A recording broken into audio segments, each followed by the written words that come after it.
وعلى سيدنا محمد وآله الطاهرين ولعنة الله على أعدائهم أجمعين من الآن إلى قیام یوم الدین۔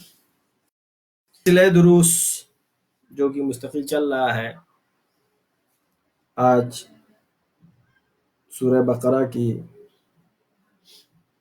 آیت نمبر 26 سے آیت نمبر 30 تک انشاءاللہ ترجمہ اور مختصر تفسیر و توضیح آپ حضرات کی خدمت میں پیش کی جائے گی۔ اس آیت پہ خداوند عالم فرما رہا ہے، سورہ بقرہ آیت نمبر 26 بسم اللہ الرحمن الرحیم۔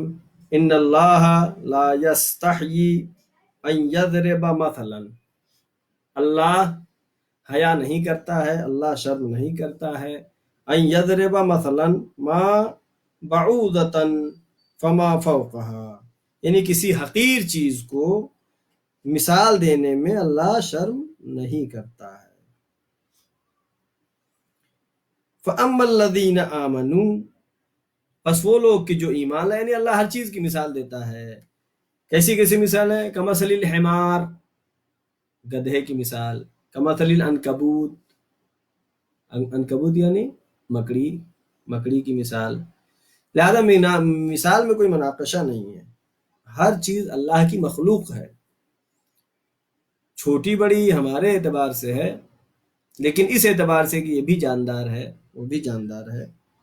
لہذا کبھی مثال دے کر کے خداوند عالم جب سمجھاتا ہے بندوں کو تو مثال میں کوئی مناقشہ نہیں ہے کہ کیوں ایسی چیز سے مثال دی۔ فَأَمَّا الَّذِينَ آمَنُوا فَيَعْلَمُونَ أَنَّهُ الْحَقُّ مِن رَّبِّهِمْ، بس جو مثال دی ہے قرآن مجید میں اللہ نے مختلف چیزوں سے، پس وہ لوگ کہ جو ایمان لائے، فَيَعْلَمُونَ، پس وہ جانتے ہیں، کیا جانتے ہیں؟ أَنَّهُ الْحَقُّ مِن رَّبِّهِمْ، کہ جو کچھ بھی ہے وہ سب رب کی طرف سے، ہمارے پروردگار کی طرف سے حق ہے، یعنی خدا جو کہہ رہا ہے، جو مثالیں دے رہا ہے وہ بحق ہیں، اس میں مناقشہ نہیں کیا جا سکتا ہے۔ وَأَمَّا الَّذِينَ كَفَرُوا، لیکن وہ لوگ کہ جنہوں نے کفر اختیار کیا، فَيَقُولُونَ مَاذَا أَرَادَ اللَّهُ بِهَذَا مَثَلًا، کفار یہ کہتے ہیں کہ اللہ نے ان مثالوں سے کیا ارادہ کیا ہے، یعنی یہ حقیر چیزیں، مکھی ہے، مکڑی ہے، گدھا ہے، اس کی مثالیں، تو مومنین کیا کہتے ہیں؟ فَيَعْلَمُونَ أَنَّهُ الْحَقُّ، وہ جانتے ہیں کہ یہی تو حق ہے جو اللہ نے بیان کیا ہے، لیکن وہ لوگ کہ جنہوں نے کفر اختیار کیا، فَيَقُولُ مَاذَا أَرَادَ اللَّهُ بِهَذَا مَثَلًا، اللہ نے اس سے کیا مراد لیا ہے، ان کا فسق ہے۔ مثلا فَيُضِلُّ بِهِ كَثِيرًا وَيَهْدِي بِهِ كَثِيرًا، خداوند عالم بہت سے لوگوں کو ہدایت دیتا ہے اور بہت سے لوگوں کو گمراہ کرتا ہے۔ اب یہاں پر کوئی سوال یہ کرے کہ جب اللہ ہی ہدایت دیتا ہے، اللہ ہی گمراہ کرتا ہے، تو پھر انسان کا کیا رول ہے، انسان کا کیا کردار ہے؟ اس کے پہلے بھی درس میں نے بیان کیا تھا کہ یہاں پر خداوند عالم یہ نہیں کہ اس کے اوپر کوئی چیز سبب بنتی ہے جس کی وجہ سے وہ فسق میں مبتلا ہو جاتا ہے، یا کوئی چیز سبب بنتی ہے اللہ کی طرف سے کہ وہ منافق بن جائے یا مومن بن جائے، بلکہ کیا ہے، خود وہ فاسق اسباب مہیا کرتا ہے، اور جب فسق میں وہ مبتلا ہو جاتا ہے تب خداوند عالم اس کو اس کے حال پر چھوڑ دیتا ہے، اس کو اس کے حال پر ہی چھوڑ دیتا ہے۔ لہذا اب یہ نہیں کہ فسق سبب بنا ہے، کہ اس کا فسق سبب بنا ہے اس بات کے لیے کہ خداوند عالم نے کہا کہ ان اللہ یہدی بہ کثیرا، کہ اللہ بہت سے لوگوں کو ہدایت کرتا ہے، ویہدی بہ کثیرا یضل بہ کثیرا، کہ اللہ بہت سے لوگوں کو ہدایت کرتا ہے اور بہت سو کو ضلالت میں ڈال دیتا ہے، گمراہی میں ڈال دیتا ہے۔ وما یضل بہ الا الفاسقین، نیک ہدایت مگر گمراہی میں خدا بند عالم ان کو چھوڑ دیتا ہے، نہ کہ جو ہے اگر وہ گمراہ نہ ہونا چاہیں اور ہدایت کے راستے پر آنا چاہیں تو کوئی چیز اس کے لیے رکاوٹ بنے گی نہیں، بلکہ خداوند عالم نے افلا یتدبرون افلا یعقلون، بلکہ ادھر سے دیکھیں آیت ہے الذین جاہدوا فینا لنہدینہم سبلنا، جو ہمارے راستے میں جہاد کرتے ہیں، محنت کرتے ہیں، ان کی ہدایت کرتے ہیں۔ تو معلوم یہ ہوا کہ بغیر محنت کے، بغیر مشقت کے نہ تو ہدایت مل سکتی ہے نہ تو ضلالت مل سکتی ہے۔ یعنی ضلالت میں بھی وہی پڑتا ہے کہ جب وہ بندہ کوشش نہیں کرتا ہے، ہدایت کے راستوں پر نہیں چلتا ہے، تو خدا بند عالم اس کو اس کے حال پر چھوڑ دیتا ہے۔ لہٰذا انسان کو چاہیے کہ اپنی ہدایت کے لیے خدا بند عالم سے ہمیشہ دعا کرتا رہے۔ اب یہاں پر ایک لفظ آیا تھا لا یستحیی، ان اللہ لا یستحیی، اللہ حیا نہیں کرتا ہے۔ حیا کے معنی، حیا کے اوپر روایت ہے الحیاء حیاءان، حیاء حیاء عقل و حیاء حمق۔ حیا دو طرح کی ہے، ایک حیا اور شرم وہ ہے جو کہ عقل مندی کی حیا ہے، جیسے عقل مندی کی حیا یعنی انسان برا کام نہ کرے اس میں حیا کرے، گالی نہ دے اس میں حیا کرے، کسی کو برا بھلا کہنے میں، گناہ میں مبتلا ہونے سے حیا و شرم کرے، نہ کہ اچھے کام میں شرم کرے۔ اگر برائیوں سے حیا کرتا ہے اور برائیوں سے بچتا ہے حیا کی وجہ سے، حیا و عقل و حیا و حمق، بیوقوفی کی حیا کیا ہے کہ آدمی بہت سی چیزوں میں شرم کرتا ہے، کسی کے سامنے قرآن پڑھنا ہے تو شرم کر رہا ہے، کہ بھائی ذرا اذان کہہ دو تو اس کو شرم آ رہی ہے، اذان ہم کہیں شرم کرتا ہے۔ یہ کون سی حیا ہے؟ حیا و حمق، بیوقوفی کی حیا ہے۔ لہذا مولا کائنات حضرت علی بن ابی طالب علیہ السلام نے اس سلسلے میں ایک بہت ہی جامع اور مفید حدیث جو امام نے فرمائی ہے، مولا علی فرماتے ہیں اذا خفت من شیء فقع فیہ، جب تم کسی چیز سے ڈرتے ہو تو اپنے کو اس میں ڈال دو۔ مثلا کوئی جوان ہے، بچہ ہے، کسی پڑھائی میں، کسی سبجیکٹ میں اگر کمزور ہے تو اس کو چاہیے کہ اسی پہ لگ جائے، اسی پہ محنت کرے۔ کہتے ہیں جو اگر کوئی پانی سے ڈر رہا ہے، اس کو تیرنا نہیں آتا، اس کو پانی میں ڈال دیا جائے، تیرنا بھی اسے آ جائے گا۔ لہذا مولا کائنات کیا فرماتے ہیں اذا خفت من شیء، جب تم کسی چیز سے ڈرتے ہو فقع فیہ، اسی میں کود پڑو، اسی میں لگ جاؤ۔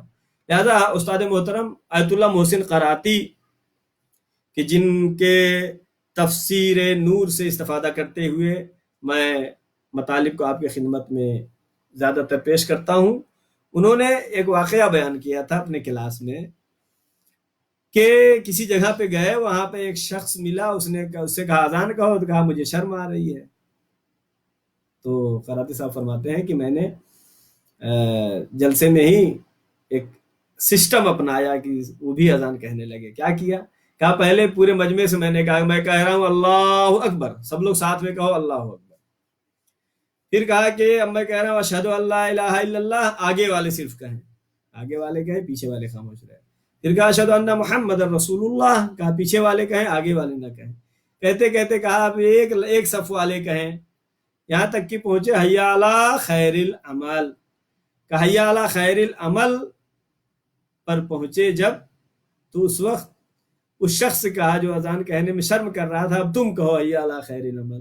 اس نے تیز آواز، بلند آواز میں کہا حیا علی خیر العمل۔ لہذا نیک کام میں، تلاوت قرآن کرنے میں، دعا پڑھنے میں شرم و حیا کرنے کی ضرورت نہیں ہے، بلکہ شرم و حیا ایسے جگہوں پر نہیں کرنا چاہیے جہاں پہ گناہ ہے، انسان کو شرم و حیا کرنا چاہیے۔ معلوم ہوا گانا کچھ لوگ تیز آواز میں چلا رہے ہیں، شرم و حیا نہیں کر رہے ہیں، اور ہم قرآن مجید کی تلاوت لگاتے ہوئے شرم کر رہے ہیں، دھیمے چلا رہے ہیں۔ درحال ہے کہ یہ کلام حق ہے، کلام حق کو خاموش بیان کیا جا رہا ہے، جو کلام باطل ہے اس کو تیز آواز میں۔ لہذا یہاں پر جو حق ہے، جو مومنین ہیں، اس میں شرم و حیا نہیں کرتے۔ اب آیت نمبر 27، الذین ینقضون عہد اللہ من بعد میثاقہ، وہ لوگ کہ جو عہد خدا کو توڑ دیتے ہیں، الذین وہ لوگ، ینقضون جو کہ توڑ دیتے ہیں، عہد اللہ من بعد میثاقہ عہد و پیمان کے بعد بھی اللہ سے عہد کو توڑ دیتے ہیں، یقطعون ما امر اللہ بہ، اور ان تعلقات کو توڑ دیتے ہیں کہ جس کو اللہ نے حکم دیا ہے ان یوصلا، کہ اس کو وصل کریں، ملا کے رکھیں. مثلا رشتہ داروں کے ساتھ صلہ رحم کرنا، یہ حکم ہے کہ ان سے ملنا جلنا، خیال رکھنا. آج کل ہمارے سماج میں جو بہت پریشانی ہے کہ اگر کوئی مدد بھی کسی کی کرتا ہے تو اپنے نزدیک والوں کو چھوڑ کر کے دور والوں کی کرتا ہے. درحالے کہ روایات و احادیث میں تاکید ہوئی ہے کہ سب سے پہلے اپنے رشتہ داروں کا خیال، جب ان سے آپ کا بچتا ہے تب دوسروں تک آپ کی ذمہ داری بنتی ہے. امر اللہ بہ ان یؤصلا ویفسدون فی الارض، اور وہ زمین پر عہد خدا کو توڑتے ہیں. اللہ نے جن تعلقات کو باقی رکھنے کے لیے کہا ہے اس پر باقی نہیں رہتے ہیں. وَيُفْسِدُونَ فِي الْأَرْضِ، ارض مانے زمین، اور وہ فساد کرتے ہیں زمین پر. یعنی زمین پر فساد کرنے والے کون لوگ ہیں؟ وہ لوگ ہیں کہ جو عہد خدا کو توڑتے ہیں. یعنی عہد خدا کو توڑنا کیا مطلب؟ یعنی اللہ خود، انسان اگر اپنے بارے میں غور و فکر کرے، خود اس کی دنیا میں آنا، اس کا پیدا ہونا، اللہ نے اتنی جو نعمتیں دی ہیں، یہ سب عہد خدا ہے کہ اللہ کے سامنے اس کی عبادت کی جائے. اولئک هم الخاسرون، جو عہد خدا کو توڑنے والے ہیں وہی زمین پر فساد کرنے والے ہیں، اور یہی وہ لوگ ہیں جو کہ گھاٹا اٹھانے والے ہیں. یعنی عہد و پیمان کی جہاں تک بات آئی، جیسے نذر ہے، کوئی نذر مانتا ہے کہ اگر ہمارا یہ کام ہو جائے تو ہم روزہ رکھیں گے. اب یہ عہد و پیمان ہے، اس کو اگر آپ کا وہ کام ہو گیا تو اس کا انجام دینا آپ کے اوپر واجب ہو جائے گا. لہذا روایات میں بہت سے موارد پائے جاتے ہیں جہاں پر عہد و پیمان کو پورا کرنا ضروری قرار دیا گیا ہے. البتہ خدا اور بندے کے درمیان جو عہد و پیمان ہے یہ تو اور زیادہ اہمیت رکھتا ہے. یہاں بندوں کے درمیان عہد و پیمان کی روایت میں ہے کہ اگر وعدہ کیا ہے آپ نے کسی سے کہ فلاں وقت ہم آئیں گے، فلاں ٹائم پہ پیسہ آپ کا ہم دے دیں گے، تو اسے پورا کرنا چاہیے، چاہے وہ کافر ہو، چاہے مسلم ہو، چاہے جو مذہب و دھرم کی یہاں بات نہیں ہے. اگر وعدہ کیا ہے تو حکم قرآن مجید یہ ہے کہ اس وعدے کو پورا کرے. یہاں تک کہ اگر اپنے بچے سے بھی کسی نے وعدہ کیا ہے کہ فلاں چیز لے کے آئیں گے تو چاہیے کہ اس وعدے کو پورا کرے. پھر روایت میں ہے ولو کانا، احترام والدین، یہاں پر بھی کسی بھی مذہب کا ولو کانا کافرن، اگر احترام والدین بھی اس میں سے ہے کہ جس میں اگر کافر بھی ہوں تب بھی ان والدین کا احترام کرنا واجب اور ضروری ہے. یا امانت کسی سے آپ نے لیا، امانت کسی نے آپ کے پاس رکھوایا، چاہے کسی بھی مذہب کا ہو، امانت کو صحیح و سالم واپس کرنا ضروری ہے. اب غدیر خم میں عہد و پیمان ہوا ہے، بیعت ہوئی ہے مسلمانوں کے درمیان اور پیغمبر کے درمیان کہ مولا کائنات حضرت علی ابن ابی طالب علیہ الصلوۃ والسلام کے ہاتھوں پر بیعت کیا. اب یہاں پہ کچھ لوگ کہتے ہیں نہیں یہ تو دوستی کا اعلان کیا رسول اللہ نے. اگر دوستی، کیا کہیں دوستی کا اعلان کرنے پہ مبارکباد دی جاتی ہے؟ کیا دوستی کا اعلان کرنے پہ خوشی منائی جاتی ہے، بیعت کی جاتی ہے؟ مراد یہ ہے کہ خلافت کا اعلان تھا، نہ کہ دوستی کے لیے. لہذا عہد بہت لوگوں نے توڑا، جیسا کہ قرآن مجید میں آیتیں بہت ساری ہیں. عہد اللہ، اصحاب پیغمبر نے عہد کیا اللہ سے، لیکن میدان جنگ احد میں پیغمبر کو چھوڑ کے بھاگ گئے. کیا ہوا؟ یہ عہد کو انہوں نے توڑ دیا. اب دعائے عہد جیسے پڑھتے ہیں کہ بہت تاکید ہوئی ہے دعائے عہد پڑھنا چاہیے، اس میں لفظ آتا ہے عہدن و عقدن و بیعتن، یعنی ایک عہد ہے، عہد سے بڑھ کے اور مضبوط معاملہ عقد ہے، اس سے بڑھ کے اور مضبوط کیا ہے؟ بیعت ہے. لہذا غدیر خم میں جو پیغمبر کے حکم سے مولا کائنات کے ہاتھوں پر کہا بخین بخین لک یا ابن ابی طالب انت مؤمن انت، اے علی آپ کو مبارک ہو، آپ تمام مسلمانوں تمام مومنین کے رہبر ہیں. لہذا جنہوں نے غدیر کو نہیں مانا انہوں نے عہد کو توڑا، اور عہد کا توڑنے والا قرآن مجید میں کیا ہے؟ عہد اللہ ہے من بعد میثاقہ، وہ یفسدون فی الارض، یعنی عہد خدا کا توڑنا فساد کرنا زمین پر ہے، یعنی اور یہی لوگ جو عہد خدا کو توڑنے والے ہیں یہ گھاٹا اٹھانے والے ہیں۔ اب آگے آیت ہے، آیت نمبر 28، کیف تکفرون باللہ وکنتم امواتا فاحیاکم، تم کیسے اللہ کا کفر کرتے ہو، اللہ کی نعمتوں کا، اللہ کا کیسے انکار کرتے ہو، وکنتم امواتا فاحیاکم، تم مردہ تھے ہم نے تمہیں، اللہ کہہ رہا ہے تم کیسے انکار کر سکتے ہو اللہ کا، جو درا حال ہے کہ تم مردہ تھے پھر تم کو ہم نے زندہ کیا، ثم یمیتکم، پھر ہم تمہیں مردہ کر دیں گے، پھر موت دے دیں گے، ثم یحییکم، پھر دوبارہ زندہ کریں گے، ثم الیہ ترجعون، پھر اسی پروردگار کی بارگاہ میں واپس جانا ہے۔ یعنی کیف تکفرون باللہ، اللہ کا کیسے انکار کر سکتے ہیں، اللہ کا انکار کرنا یعنی خود انسان کی خلقت سب، اگر انسان اپنی خلقت پر تھوڑا غور و فکر کرے تو خدا کے سامنے سجدے میں پڑ جائے گا۔ یہ آیت جو ہے خدا شناسی کے لیے بہترین ہے۔ اس میں معلوم یہ ہوا کہ خدا شناسی کے لیے ضروری ہے کہ تفکر کیا جائے۔ کس چیز پر تفکر کیا جائے؟ جو اللہ نے نعمتیں دی ہیں اس پر، اگر یہاں تک کہ اگر کسی دیوار پہ آپ نشان دیکھتے ہیں، نشان کسی نے کھینچ دیا، ایک کراس لگا دیا، فوراً پوچھتے ہیں کس نے لگایا۔ جب ایک چھوٹا سا نشان کسی دیوار پر پڑے تو وہ انسان پوچھتا ہے کس نے لگایا۔ پھر اتنی بڑی کائنات، زمین، آسمان، چاند، سورج، درخت، جمادات، تمام چیزیں جو اللہ نے خلق کیا ہے، اس کے لیے کس نے پیدا کیا؟ جس نے ان سب کو پیدا کیا، جو اس دنیا کے سسٹم اور نظم و نظام کو چلا رہا ہے، وہی خدا ہے جو کہ علیم و حکیم ہے۔ کیوں؟ اس لیے کہ جو سسٹم میں باریکیاں پائی جا رہی ہیں وہ یہ بتا رہی ہے کہ یہ اس خدا کا بنایا ہوا ہے جو کہ علیم بھی ہے اور حکیم بھی۔ آگے آیت نمبر 29 ہے، وَالَّذِي خَلَقَ لَكُم مَّا فِي الْأَرْضِ جَمِيعًا، وہ خدا وہ ہے کہ جس نے خلق کیا ما فی الارض جمیعا، زمین پر جو کچھ بھی چیز ہے، خلق لکم، اللہ وہ ہے جس نے پیدا کیا اے انسانوں تمہارے لیے، والذی خلق، وہ خدا وہ ہے کہ جس نے پیدا کیا لکم تمہارے لیے، ما فی الارض جمیعا، جو کچھ بھی زمین پر ہے، پوری کائنات انسان کے لیے خدا نے خلق کیا ہے۔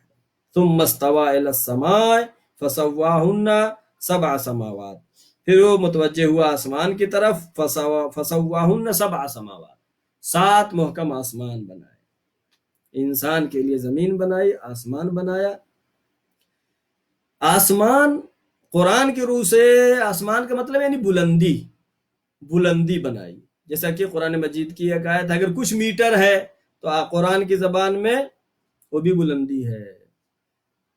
وَفَرْعُهَا فِي السَّمَاءِ، اور اس کی شاخیں آسمان میں، چند سو کلومیٹر۔ وَأَنزَلَ مِنَ السَّمَاءِ مَاءً، اللہ نے بارش کہاں سے نازل کیا؟ آسمان سے۔ بادل چند سو کلومیٹر ہوتا ہے، بہت زیادہ اوپر نہیں ہوتا، لہذا اس کو بھی کیا کہا گیا قرآن میں؟ سما یعنی آسمان۔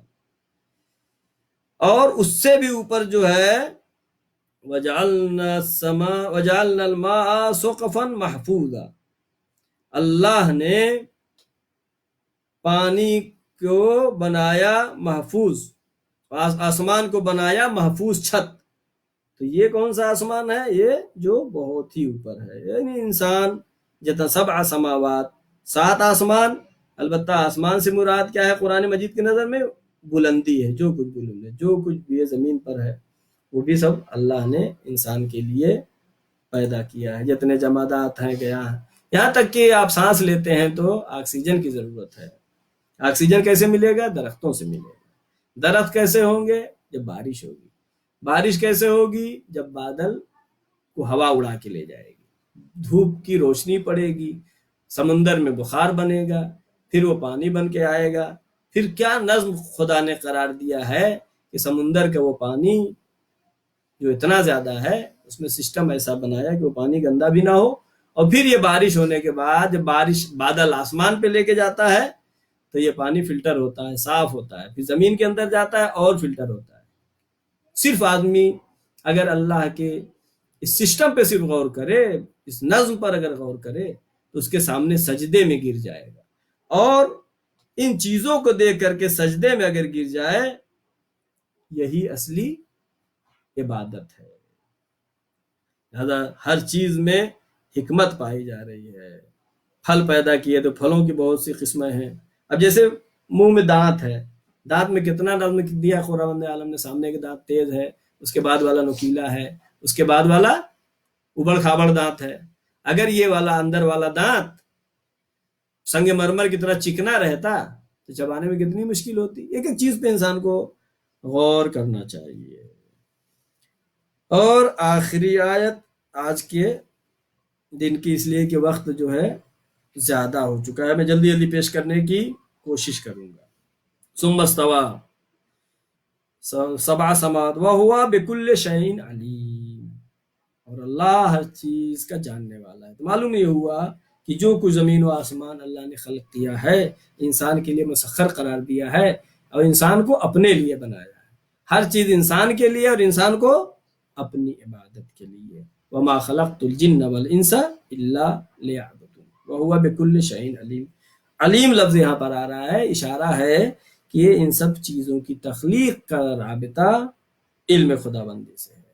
پھر آیت نمبر 30 جو کہ آج کی آخری آیت ہے، وَإِذْ قَالَ رَبُّكَ لِلْمَلَائِكَةِ إِنِّي جَاعِلٌ فِي الْأَرْضِ خَلِيفَةً، جب تمہارے پروردگار نے کہا ملائکہ سے کہ میں زمین پر خلیفہ بنانے والا ہوں، قَالُوا أَتَجْعَلُ فِيهَا مَنْ يُفْسِدُ فِيهَا وَيُسْفِكُ الدِّمَاءَ، تو قالو فرشتوں نے کہا اتجعل فیہا، کیا تو بنائے گا اس زمین پر، من یفسد فیہا، کہ جو زمین پر فساد کرے گا اور خوریزی کرے گا، ونحن نسبح بحمدک ونقدس لک، اے میرے اللہ ہم تیری حمد و تقدیس کرتے ہیں۔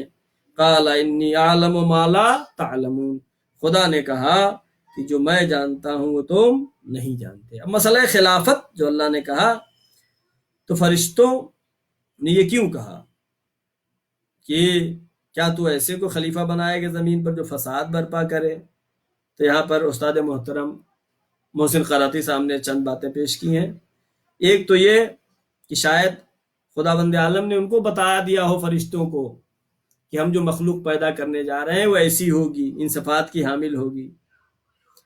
دوسری وجہ یہ بیان کی جا سکتی ہے کہ جناب آدم سے پہلے بھی ممکن ہے کہ زمین پر انسان آدم خلق ہوئے ہوں، اور یا دوسرے عالم جو عالم ہیں، کسی اور عالم میں اس طرح کی انسان کی خلقت ہوئی ہو اور انہوں نے فساد برپا کیا ہو، تو فرشتوں نے اس کو دیکھتے ہوئے کہا ہو کہ پروردگارا کیا تو زمین پر ایسے کو خلیفہ بنائے گا جو زمین پر فساد برپا کرے؟ یا پھر یہ کہ فرشتوں کو یہ تو معلوم تھا کہ یہ مادی شے ہے، مادیات میں تزاحم پایا جاتا ہے، جہاں پر مادہ ہے وہاں پر اختلاف و تضاد ہے، اس وجہ سے فرشتوں نے کہا ہو کہ کیا تو روئے زمین پر ایسے کو بنا کر کے بھیج رہا ہے، مادے کا انسان کو بنا کے بھیج رہا ہے کہ جو زمین پر خوروزی برپا کرے۔ اب یہاں پر آیت میں کیا ہے، آیت کیا کہہ رہی ہے؟ وَإِذْ قَالَ رَبُّكَ لِلْمَلَائِكَةِ إِنِّي جَاعِلٌ فِي الْأَرْضِ خَلِيفَةً، میں زمین پر خلیفہ بنانے والا ہوں۔ کیا زمین پر جتنے انسان ہیں سب خلیفہ بننے والے ہیں؟ نہیں، بلکہ جو انسان ہیں ان میں سے کچھ کو اللہ چنے گا، انتخاب کرے گا اور اپنا جانشین و خلیفہ ان کو قرار دے گا۔ کیوں؟ اس لیے کہ قرآن مجید کی آیت یہ بھی کہتی اولئک کالانعام بل ہم اضل، یہ انسان تو ایسے ہیں جو جانور کی طرح ہیں، بلکہ جانور سے بھی بدتر ہیں۔ تو معلوم ہوا کہ جتنے بھی انسان زمین پر پیدا ہو رہے ہیں وہ سب کے سب خلیفہ نہیں ہونے والے ہیں، بلکہ اس میں سے چنے ہوئے بندے ہیں جن کو اللہ زمین پر اپنا خلیفہ بنائے گا اور لوگوں کی ہدایت کا سبب قرار دے گا۔ مثال کے طور پر ایک یونیورسٹی ہے، کالج ہے، اب اس کا مطلب یہ نہیں کہ جتنے ہیں سب وہاں بزرگ عالم و پڑھے لکھے ہی ہوتے ہیں، ضروری نہیں ہے، اس میں پڑھے بھی ہیں اور جاہل بھی ہیں۔ اسی طریقے سے زمین پر وہ لوگ بھی ہیں کہ جو اللہ جن کو خلیفہ بنا کر کے بھیجے گا، نہ کہ تمام انسان کو۔ اور انسان کے لیے اتنا زیادہ تاکید جو ہوئی ہے، چونکہ انسان ایک الگ مخلوق ہے تمام حیوانات سے، انسان کے اندر بہت زیادہ خصوصیات پائی جاتی ہیں۔ انسان کی سب سے بڑی فرق دوسرے جانوروں سے یہی ہے انسان دو کو دو جوڑ کر کے چار بنا لیتا ہے. دو دو کتنا ہوتا ہے؟ چار. یہ جانور کے اندر صلاحیت نہیں ہے. ہاں جانور اپنے گھر کا راستہ جانتا ہے، جانور جانتا ہے ہم کو کیا کھانا ہے کیا نہیں کھانا ہے، لیکن انسان کے پاس جو عقل ہے جسے ہم کہتے ہیں معلومات کے ذریعے سے مجہولات تک پہنچنا، یہ انسان کے اندر پایا جاتا ہے. فتبارک اللہ احسن الخالقین. کتنا عظیم ہے تمہارا وہ خدا کہ جس نے بہترین مخلوق کو خلق کیا، وہ انسان ہے. لہذا معلوم یہ ہوا کہ خداوند عالم نے انسان کو بہت مرتبہ دیا ہے، بہت اہمیت دیا ہے. انسان کے لیے یہی بہت بڑا فخر و مباحات کا مرحلہ ہے کہ خداوند عالم جو کہ اتنا عظیم خدا ہے وہ انسان سے مخاطب ہو رہا ہے، انسان سے کہہ رہا ہے اقیم الصلاۃ، انسان سے کہہ رہا ہے آتوا الزکوٰۃ، اے انسان نماز پڑھ، روزہ رکھ، زکوٰۃ ادا کر. خود خداوند عالم کا انسان سے مخاطب ہونا یہ انسان کی فضیلت و برتری کی دلیل ہے. لیکن یہ اسی وقت ہے کہ جب انسان اپنے کو اس راستے پر چلے جو دین اللہ نے بھیجا ہے اپنے خلفاء کے ذریعے سے، اور جو اللہ کی طرف سے اولیاء خدا جنہوں نے دین کو پہنچایا ہے اس دین برحق پر انسان عمل کرتے ہوئے اس راستے پر عبادت کرتے ہوئے آگے بڑھے، تو پھر وہ کیا ہے؟ فتبارک اللہ احسن الخالقین. ورنہ اولئک کل انعام کی منزل میں آ جائے گا. وصلی اللہ علی محمد وعلی محمد. پروردگارہ محمد وعلی محمد کے صدقے میں ہماری اس مختصر سی عبادت کو قبول فرما. پروردگارہ ہمیں زیادہ سے زیادہ توفیق دے کہ ماہ مبارک رمضان آ رہا ہے، ہم زیادہ سے زیادہ تلاوت کلام اللہ انجام دے سکیں. پروردگارہ ہمیں توفیق دے کہ ہم آیات الہی کو سمجھ سکیں. پروردگار محمد وآل محمد کے صدقے میں زمانہ پورا شعب ہے، جہاں جہاں بھی شان حیدر کرار ان کی جان و مال عزت و آبرو کی حفاظت فرما. پروردگار امام زمانہ کے ظہور میں تعجیل فرما، ہم سب کو ان کے یاور و انصار میں شمار فرما. وصلی اللہ علی سیدنا محمد وآلہ الطاہرین. اللہم صلی علی محمد وآل محمد وعجل فرج